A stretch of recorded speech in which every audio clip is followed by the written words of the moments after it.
नमस्कार, मी मृणाली पिळणकर. तुम्ही पाहत आहात LS मराठी. पाहुयात काही महत्त्वाच्या घडामोडी. चर्चा सुरू आहेत, योग्य वेळी बोलू. शरद पवार आणि भाजपच्या राजकीय चर्चांवर आशिष शेलारांची प्रतिक्रिया. 56 लाख शेतकऱ्यांतर्फे फडणवीसांचा सत्कार. मी सत्कारापासून शक्यतो दूर राहतो. शेतकऱ्यांच्या आग्रहास्तव सत्कार केला, फडणवीसांकडून स्पष्ट.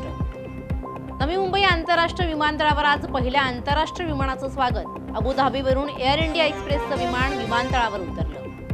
बीड पोलिसांचा मोठा दणका. आंतरजिल्हा दुचाकी चोरट्यांची टोळी जेरबंद.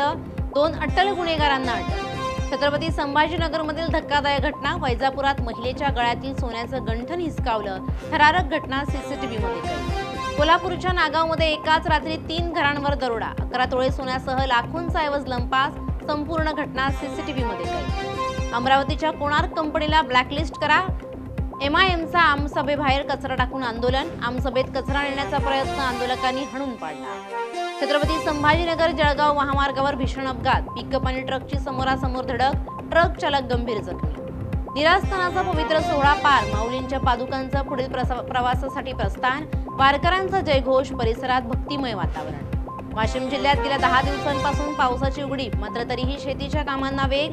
नागठणा येथील शेतकऱ्यानं ट्रॅक्टरला एकाच वेळी 6 डवरे जोडून सोयाबीनची केली कोळपणी. या होत्या आताच्या घडीच्या काही बातम्या. अशाच बातम्यांसाठी पाहत रहा LS मराठी.